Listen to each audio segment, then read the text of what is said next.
canal Paradoxo 29. Meu nome é Elias Conceição. Por favor, deixem o seu like, inscrevam-se no canal, ajudem o canal a crescer. Eu já agradeço aqueles que estão inscritos. E hoje o tema vai ser ditadura militar no Brasil. O que foi a ditadura militar no Brasil? Para tratar da ditadura militar no Brasil, precisamos retroagir um pouco para saber que circunstâncias levaram para o golpe de 64, de 31 de março de 1964, que foi um golpe civil-militar. Muitos historiadores falam que foi um golpe civil-militar, porque teve a participação da sociedade civil, membros da sociedade civil, da alta cúpula, da elite econômica brasileira da época, empresariados, as grandes empreiteiras, veículos de imprensas e os grandes latifundiários, donos de terra, de grandes propriedades rurais. E tratando desse tema, começou a base de 1961, quando Jânio Quadros renunciou à presidência da República. A Constituição demandava que fosse empossado o seu vice, que era, no caso, João Goulart, e ele foi empossado depois da renúncia de Jânio Quadros, em 1961, e ficou sendo presidente do Brasil nesse período. Só que Jango, como ele era chamado também, abreviativo, Jango, ele tinha projetos estruturais importantes para o país. O Brasil ele ia fazer grandes modificações através de um projeto trabalhista, que era uma ideia que ele tinha, que era expansão econômica, desenvolvimento econômico e o bem-estar social para reduzir as desigualdades do país. As reformas estruturais, reforma agrária. E Jango ele tinha um bom relacionamento com os trabalhadores e os sindicatos. Isto ficou sendo muito mal visto pela alta cúpula da sociedade brasileira, a elite econômica, que viu com maus olhos esse tipo de atitude, porque feria interesses de poderosos. E quando isso acontece, eles começam a agir articulando para conspirar sobre uma possível queda. Por isso que vem a parte que veículos de imprensa na época, grandes veículos de imprensa na época, empresários ligados a esses veículos, que é o Globo, Jornal do Brasil, Diários Associados, foram grandes veículos jornalísticos que foram contra o governo de Jango, a favor da ditadura.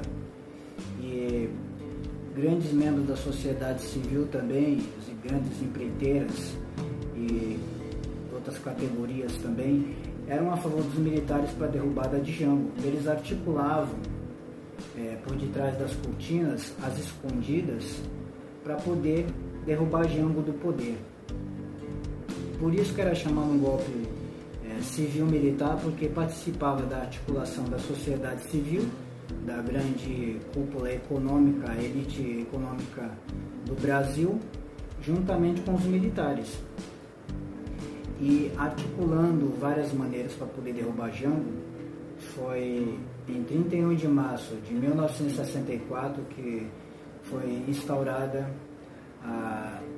o golpe militar, civil-militar no Brasil, por conta de várias articulações lá atrás que ocorreram, e com apoio também do Congresso Nacional da época, de alguns políticos, foi outorgado a destituição de Jango do seu cargo da presidência da República. E em 31 de março de 1964 foi instaurado o golpe militar, civil-militar no Brasil.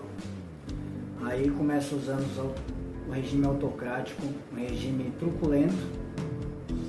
O primeiro presidente militar no Brasil, o primeiro presidente general do Brasil, foi Humberto Castelo Branco, que foi de 1964 até 1967. O segundo presidente militar foi Arthur Costa e Silva, que foi de 1967 até 1969. E o terceiro presidente militar do Brasil, que teve a sua fase mais dura, que veio o AI-5, foi Emílio Carrasco Médici, que foi de 1969 até 1974. E o quarto presidente militar do Brasil foi Ernesto Geisel, que foi de 1974 até 1979.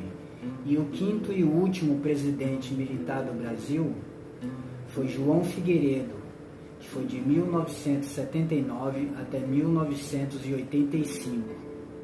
Então, se encerrou a ditadura militar em 1985. De 64 até 85 foram 21 anos de ditadura militar. Os presidentes militares, eles mantinham a sua manutenção do poder através de atos institucionais. No período do regime militar, um dos atos mais duros que teve foi o AI-5, Ato Institucional número 5, que foi de 1968.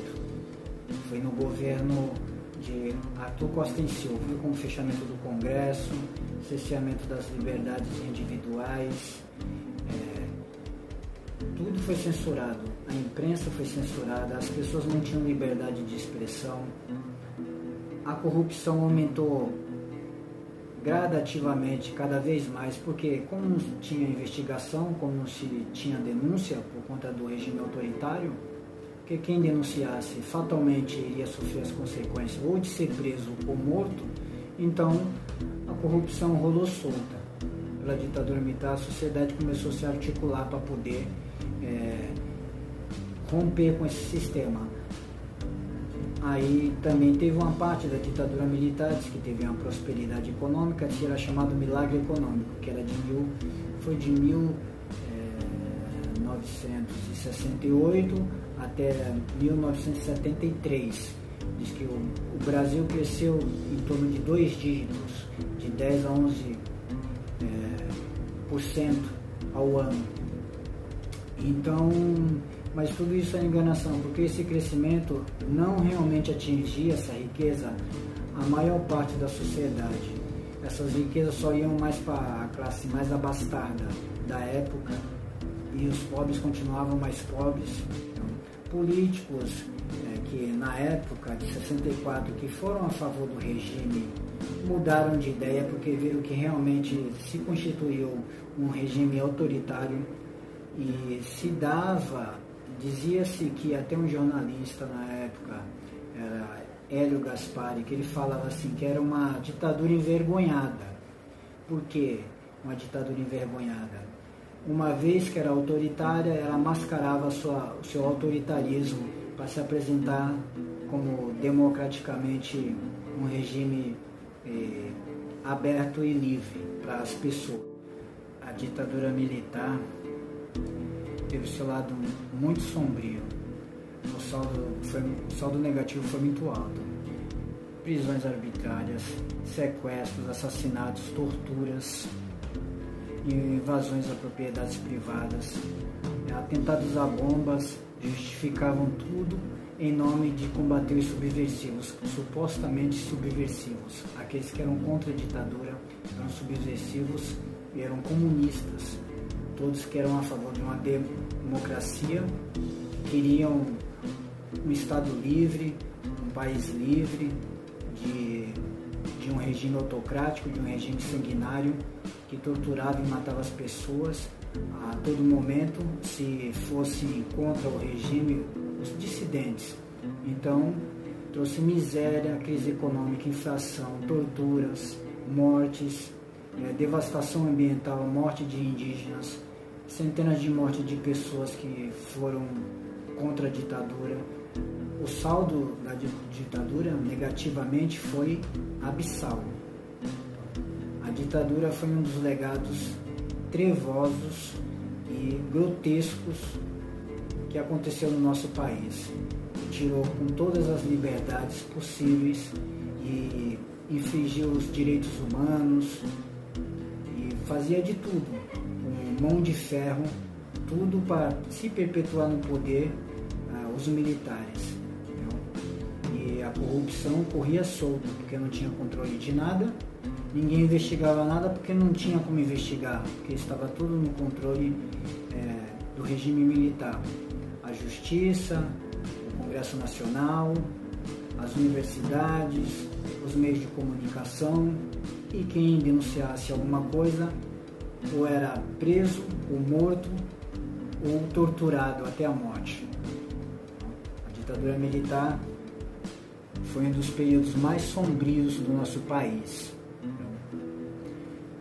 E a partir desse momento que aconteceu de 1985, a abertura para a redemocratização, depois de muitas lutas estudantis, depois de muitos mortos, de muitas custas de vidas que se foram para tentar libertar o país dessa doença, desse mal terrível, foi conseguido com muito esforço. Através de 1985, aí se consolidou através da nossa Carta Magna, a nossa Constituição de 1988. Aí realmente foi outorgada a democracia de vez com a nova Constituição de 88. E no momento é só. Muito obrigado. Deixe seu like e se inscrevam-se no canal, ajudem o canal a crescer e até a próxima. Muito obrigado.